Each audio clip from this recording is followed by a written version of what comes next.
अस्सलाम वालेकुम दोस्तों, उम्मीद करता हूँ आप सब खैरियत से होंगे। दोस्तों, बीटीसी की अगर बात करें तो इस वक्त ड्यू डू और डाई सिचुएशन में है। आज वीकली क्लोजिंग भी है, संडे का दिन है। S&P 500 की कल फ्राइडे को वीकली क्लोजिंग हो गई थी।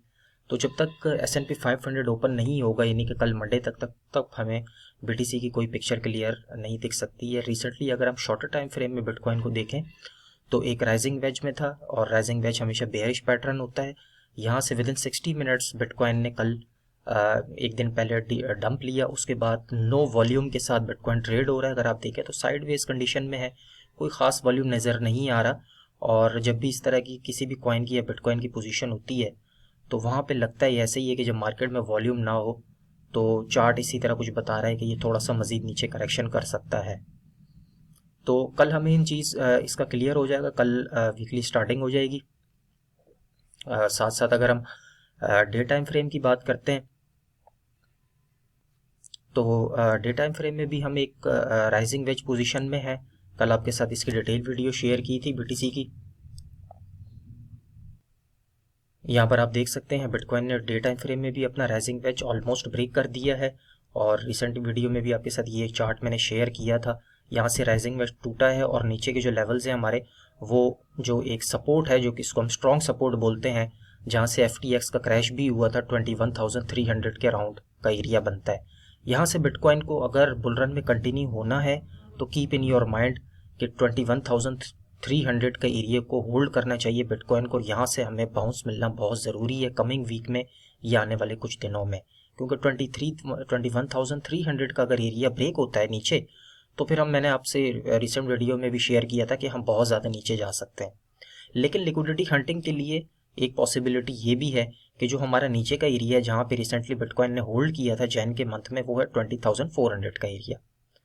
तो लिक्विडिटी हंटिंग के लिए और लोगों को बेवकूफ़ बनाने के लिए, ताकि लोग मार्केट से निकलें, यहाँ तक भी बीटीसी शॉर्ट टर्म में आ सकता है। यानी कि पहला टारगेट तो 21,300 का है, यहाँ से हमें बाउंस मिलना चाहिए। अगर यहाँ से भी नहीं मिलता बाउंस तो 20,400 का लास्ट एरिया होगा, जो कि एक स्ट्रॉन्ग सपोर्ट है। यहाँ से बिटकॉइन को बाउंस होना चाहिए अगर हमें बुल रन में कंटिन्यू होना है। लेकिन अगर 20,400 का एरिया भी ब्रेक हो जाता है और हम नीचे चले जाते हैं तो फिर बिटकॉइन की रिकवरी में हमें थोड़ा बहुत मुश्किल होता हुआ नज़र आएगा। उसके क्या रीज़न्स हैं उसके बारे में भी बात करेंगे। अगर हम दोस्तों S&P 500 को देखें, एक स्ट्रॉन्ग सपोर्ट है S&P 500 का।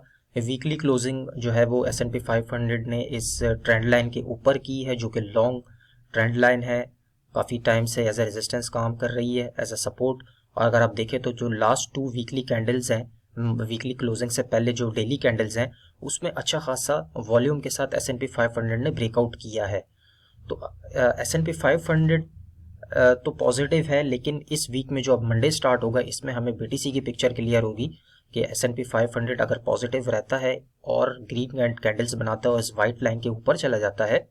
और अगर आप ये देखें, जो 2 लाइनें मैंने ड्रॉ की हैं, तो ये एक फॉलिंग वेज पैटर्न है, जो कि बुलिश पैटर्न होता है।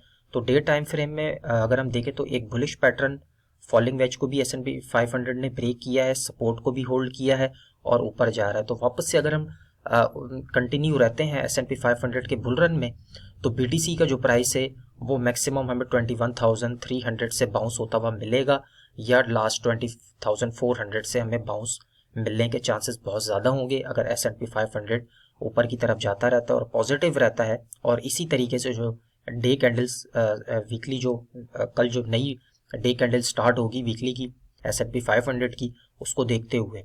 लेकिन यहाँ पे हमें गौर ये करना है कि अगर ये नीचे आ जाता है, यहाँ पे इस ट्रेंड लाइन को ब्रेक करके ऊपर नहीं जाता और वापस से रिवर्सल लेते हैं और अब नीचे की तरफ आते हैं, तो फिर BTC के लिए वहाँ पे बड़े खतरे वाली बात होगी, और उसके बारे में मैं आपको साथ साथ अपडेट कर दूंगा। तो ये चीज़ें आपने यकीनन आपको ये एनालिसिस समझ आ गया होगा। और साथ साथ अगर हम दोस्तों बात करते हैं BTC के एक और पॉसिबिलिटी की, ये सारी चीज़ें जो मैं आपके से शेयर करता हूँ ये पॉसिबिलिटीज़ हैं ताकि आपको पता चल सके कि क्या क्या हो सकता है मार्केट में, क्योंकि हमारा मार्केट में पैसा लगा हुआ होता है, हमने ऑल्ट कॉइन्स बाई किए हुए होते हैं, तो हमें इन चीज़ों का जो है वो पता होना बहुत ज़रूरी होता है ताकि हम अपने फंड्स को सेफ रख सकें। तो दोस्तों बिटकॉइन की एक पॉसिबिलिटी ये भी है, ये भी मेरे पास बिटकॉइन का 1 डे का टाइम फ्रेम का चार्ट ओपन है, इसको भी मैं आपको थोड़ा सा आपकी नॉलेज के लिए डिटेल से गाइड कर देता हूँ। यहाँ पे हमारा 25,000 का एक हाई लगा था लास्ट ईयर, अभी भी 25,000 का डबल टॉप हुआ। उसके बाद अगर आप देखें तो जो हमारा सेकंड रेजिस्टेंस था, जो एज अ सपोर्ट था 22,700, यहाँ पे बीटीसी ने कुछ दिन इसको होल्ड किया, लेकिन अगर हम देखें तो 22,700 से नीचे इस वक्त हम ट्रेड हो रहे हैं, जो कि ज़्यादातर चांसेस हैं कि 21,300 के अराउंड हम आ सकते हैं। अगर यहाँ पे आप देखें तो S&P 500 ने भी पहले अपना फॉलिंग वेज बनाया, अब बिटकॉइन 1 डे टाइम फ्रेम में अपना फॉलिंग वेज बना रहा है। तो ये भी कुछ पॉसिबिलिटीज़ हैं कि हम इसी फॉलिंग वेज के अंदर जो है वो मूव होते हुए हम लोग जो है वो आने वाले दिनों में इस फॉलिंग वेज को ब्रेक करते हैं। जो कि हमारा CME गैप फिल्ड एरिया है वो है तकरीबन 18,300 का। अगर हम इसी तरीके से अगर इस फॉलिंग वेज में मूव होते रहते हैं, BTC का प्राइस इसी फॉलिंग वेज में रहता है और यहाँ से S&P 500 की तरह ब्रेकआउट होता है, जैसे S&P 500 का चार्ट मैंने आपको दिखाया है फॉलिंग वेज का, तो ये हमारे CME गैप का एरिया है जो कि 18,300 से लेके 19,300 के आसपास का है। तो ये भी एक पॉसिबिलिटी है, इसको भी हमने नज़र में रखना है। अब कुछ बैड न्यूज़ है मार्केट में दोस्तों। सबसे पहले जो है वो वियोजर से रिलेटेड है, जो कि एक बैंकरप्सी कंपनी है। लास्ट ईयर लूना के बाद ये स्कैम हो गई थी, फ्रॉड किया था इन्होंने। तो अगर हम देखें तो यहाँ पे इनकी भी न्यूज़ है, इन्होंने अभी अब से 4 घंटे पहले 1449 इथेरियम इन्होंने सेल किए हैं, जो कि इन्होंने कन्वर्ट कर दिए हैं USDC के अंदर, यानी कि $2.25 मिलियन के USDC इन्होंने इथेरियम से कन्वर्ट कर दिए। अब इनके पास जो एसेट्स हैं वो इथेरियम भी है, इनके पास शिप कॉइन है, लिंक कॉइन है, STMX है, एवेक्स कॉइन है। तो ये मार्केट में ये सेल कर सकते हैं, जिसकी वजह से मार्केट में और भी ज़्यादा। दूसरी न्यूज़ दोस्तों हमारे पास क्रिप्टो लेंडर सेल्सियस से है। ये भी लास्ट ईयर जो है वो बैंकरप्ट हो गई थी, तो इन्होंने भी रिसेंटली 23,000 रैप्ड बिटकॉइन जो है वो बिटकॉइन में इन्होंने कन्वर्ट किए हैं। ये आज से एक दिन पहले की न्यूज़ है। तो इसकी वजह से भी मार्केट में सेलिंग प्रेशर हमें देखने को मिल सकता है, क्योंकि ये जो कंपनीज हैं जिसमें सेल्सियस है, वेयोजर है, FTX है, इनके पास अभी भी बहुत सारे ऐसे कॉइन्स, ऐसे एसेट्स पड़े हुए हैं जो कि ये सेल करने के लिए रेडी हैं। तो ये भी एक बैड न्यूज़ है मार्केट को नीचे जाने के लिए। और साथ साथ अगर हम सिल्वर गेट की बात करते हैं तो सिल्वर गेट का तो आपको पता ही होगा, जो कि एक क्रिप्टो फ्रेंडली बैंक है दोस्तों, और इनके साथ एक्सचेंजेस जुड़ी हुई हैं जिसमें बाइनेंस है, KuCoin है, और उसके साथ साथ जेमिनाई, कॉइनबेस एक्सचेंज।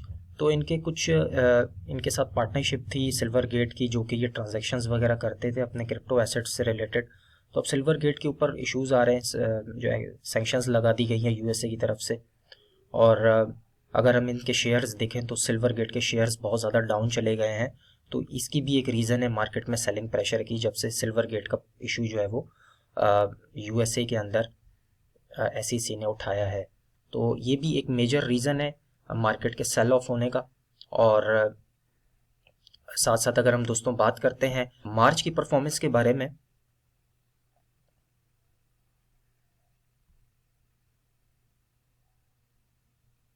तो यहाँ पे आप देख सकते हैं दोस्तों, मैंने एक ये भी एक पॉसिबिलिटी है जो कि आपके साथ शेयर करना बहुत ज़रूरी है।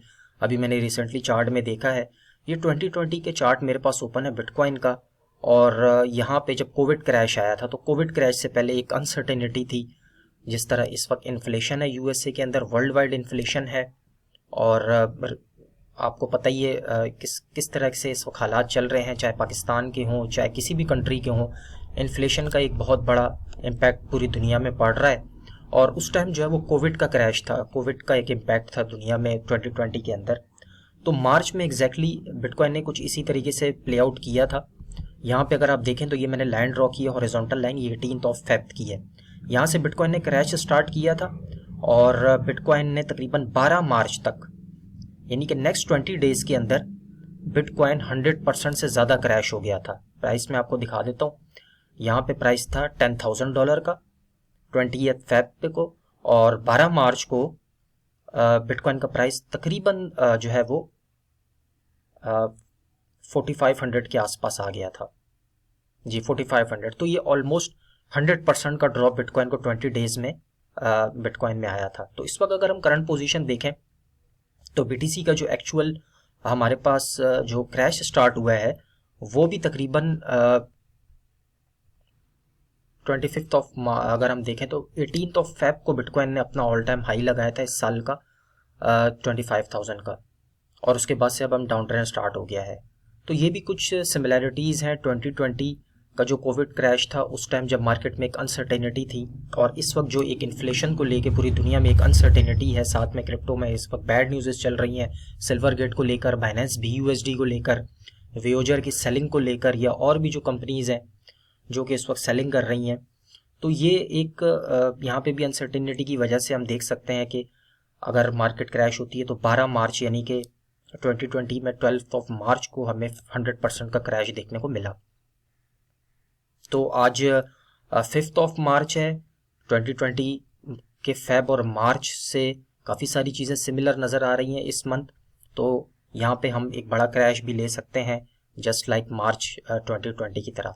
यहाँ पे अगर आप देखें तो मार्च में एक ही दिन के अंदर 2020 को बिटकॉइन ने तकरीबन 7,000 से 4,500 का ड्रॉप किया था, एक ही दिन के अंदर ऑलमोस्ट 40% का ड्रॉप। तो ये भी एक, मैंने आपसे कहा कि एक सिनेरियो है मार्केट में, ये भी प्ले आउट हो सकता है, क्योंकि अगर आप देखें तो ये 2020 का जो चार्ट है फेब मार्च का, वो 2023 से काफ़ी ज़्यादा सिमिलर नज़र आ रहा है। लेकिन इसका हरगिज़ ये मतलब नहीं है कि ऐसा ही होगा, ये सिर्फ आपको नॉलेज में, आपकी नॉलेज के लिए बता रहा हूँ कि मार्च में हमें इस तरह का क्रैश भी देखने को मिल सकता है, तो आपको हर चीज़ के लिए प्रिपेयर रहना है। तो ओवरऑल फ़िलहाल के लिए शॉर्ट टर्म में हमें 21,300 का एरिया, मैंने आपको कहा कि होल्ड करना बहुत ज़रूरी है। अगर वो होल्ड कर जाता है और स्टॉक मार्केट हमें पॉजिटिव नज़र आती है कमिंग वीक में, तो बिटकॉइन के बुल रन में हम कंटिन्यू रह सकते हैं। लेकिन अगर स्टॉक मार्केट में अनसर्टेनिटी आती है और बड़ा फ्री फॉल देखने को मिलता है, तो वो मैं आपको अपडेट कर दूंगा आने वाली वीडियो में, और उसको फॉलो करके बिटकॉइन का प्राइस जो है वो नीचे लोअर लेवल्स की तरफ जा सकता है। तो ये थी ओवरऑल वीडियो, यकीनन आपको अच्छी लगी होगी। लाइक सब्सक्राइब कर दीजिएगा। मिलते हैं इंशाल्लाह नेक्स्ट वीडियो में। Take care.